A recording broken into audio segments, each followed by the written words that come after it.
الحمد لله القائل واستعينوا الفلك بأعيننا ووحينا ولا تحاطب به الذين ظلموا إنهم مغرقون ويصنع الفلك وكلما مر عليه ملأ من قومه سخروا منه قال إن تسحروا منا فإنا نسحر منكم كما تسحرون. Surah ayat 37 hingga 38 bermaksud, dan bedalah bahtera dengan pengawasan dan panduan dari wahyu kami tentang cara membedanya, dan janganlah engkau merayu kepadaku untuk menolong orang yang zalim itu, kerana sesungguhnya mereka akan ditenggelamkan dengan taufan. Dan Nabi Nuh pun mula membina bahtera itu. Setiap kali sebuah dari kaum yang lagi tempat Nabi Nuh membina bahteranya, mereka mengijik-ijiknya. Nabi Nuh menjawab, jika kamu memandang kami bodoh kerana membina bahtera ini, maka sesungguhnya kami juga memandang kamu bodoh kerana keingkaran kamu sebagai balasan ijikan kamu.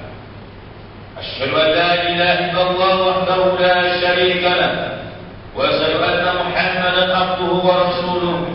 Allahumma salli wa sallim ala sayyidina Muhammad wa ala alihi wa sahbihi wa ala alihi wa ashabihi wa tabi'ina lahum bi ihsan ila yaumiddin. Amma ba'd, ya ibadallah, ittaqullah, usikum wa iyaya bittaqwallah, faqad fazal muttaqun.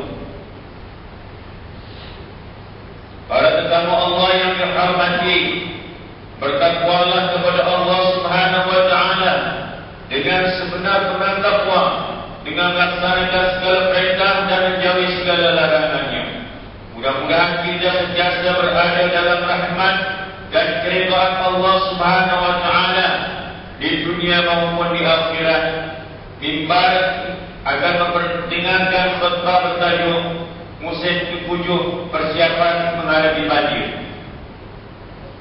Musim ke-7 dijangka bermula pada pertengahan November 2022 dan berakhir pada Mac 2023. Dalam tempoh tersebut, perubahan cuaca yang membawa hujan lebat berterusan boleh mengakibatkan berlaku banjir besar, terutamanya di kawasan berkedudukan rendah dan berhampiran sungai di negeri Perak. Secara keseluruhannya, terdapat 171 yang dikenali pasti sebagai kawasan berkemungkinan dilanda banjir.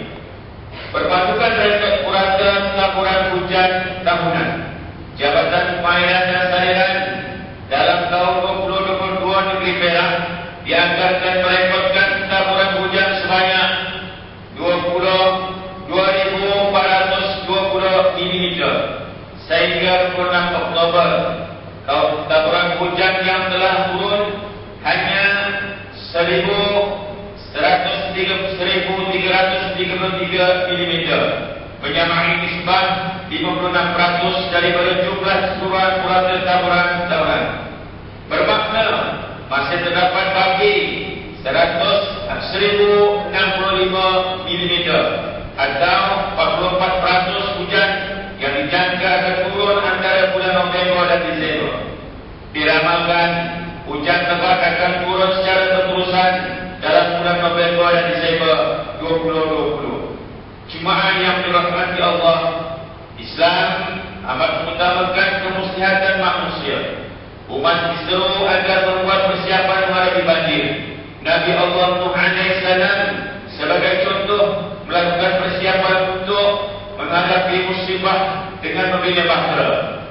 Hujan lebat yang diramalkan berlaku dalam tempoh 2 bulan ini berkemungkinan mengakibatkan bermula banjir. Oleh itu, umat dinasihatkan untuk mengusahakan langkah-langkah persiapan. Pepatah Melayu mengatakan agar disediakan payung sebelum hujan. Mimbar dengan ini menyarankan beberapa langkah persiapan dan menyeru kepada beberapa peringatan. Pertama, dalam menghadapi musibah yang menimpa diri secara khusus atau yang melanda manusia secara umum.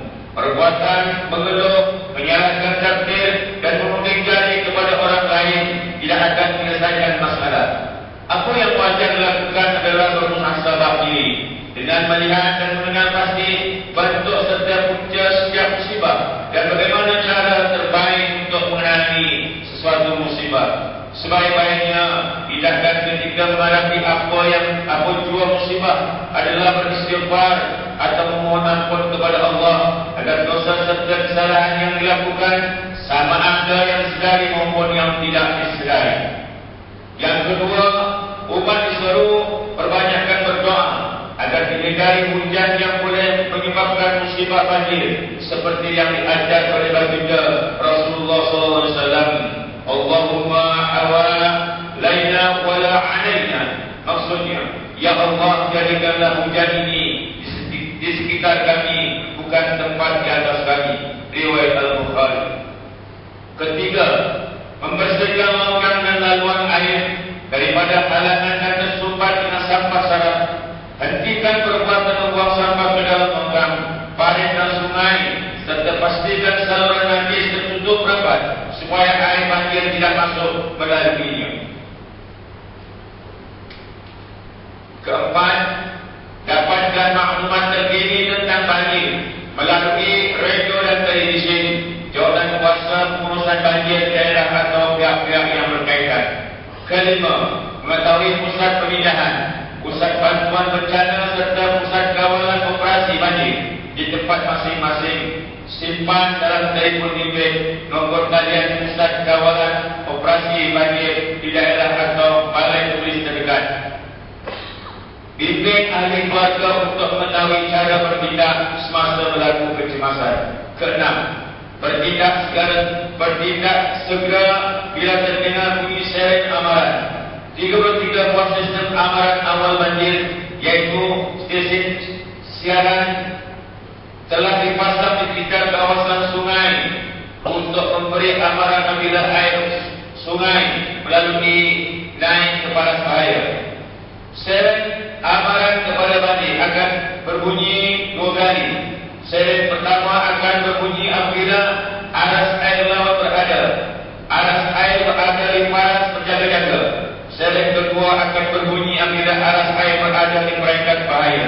Oleh yang demikian, apabila kedengaran bunyi seren pertama, umat perlu bersiap sedia dan turut memberitahu jiran untuk berpindah ke tempat lebih selamat di pusat-pusat pemindahan yang disediakan. Ketujuh, ketika melihat tanda-tanda awal banjir, pindahkan perahu dan peralatan-peralatan rumah ke tempat yang selamat. Menutup suis elektrik, injak utama penggalan air dan gas. Juga dipastikan dokumen-dokumen penting seperti hak milik tanah, rumah, kenderaan dan sijil berada di tempat yang selamat atau dibawa bersama dalam bekas garis air.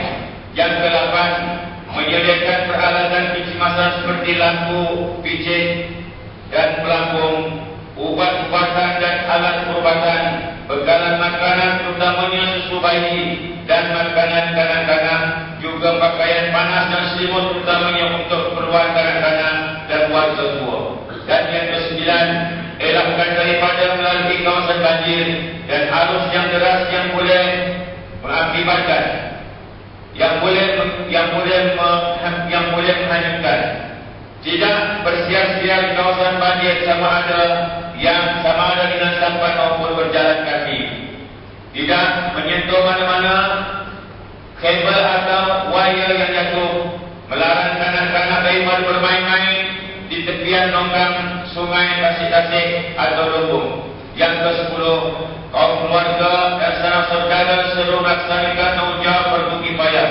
Mereka yang tinggal dalam kawasan bebas banjir hendaklah menawarkan tempat tinggal berlindung kepada ahli keluarga yang dilanda banjir, terutama pada ahli keluarga yang dalam keuzuran, mempunyai ramai anak kecil, warga tua dan wanita, supaya dapat berada dalam suasana hidup yang lebih selesa. Di samping dapat mengurangkan bilangan yang perlu diberikan tempat pusat-pusat pemindahan. Yang ke-11, jangan puasa masjid, surau dan meriah, di mana sesuai menawarkan tempat perlindungan kepada bangsa-bangsa banjir, di samping mengusahakan kutipan dana khas membantu bangsa banjir dalam meriah masing-masing. Dan yang ke-11 dan yang ke-12, badan-badan belia dan badan-badan sukarela berperanan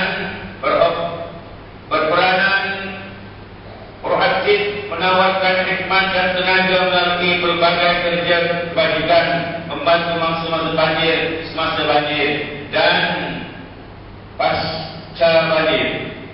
Barakallahu li wa lakum bil Qur'anil azim wa nafa'ani wa iyyakum bima fihi min al-ayati wa dhikril hakim wa taqabbal minni wa minkum tilawatahu innahu huwal ghafurur rahim. Aqulu qawli hadza wa astaghfirullah al-azim li wa lakum ولسائر المسلمين والمسلمات والمؤمنين والمؤمنات الأحياء من الأموات فاستغفروه إنه هو الغفور الرحيم.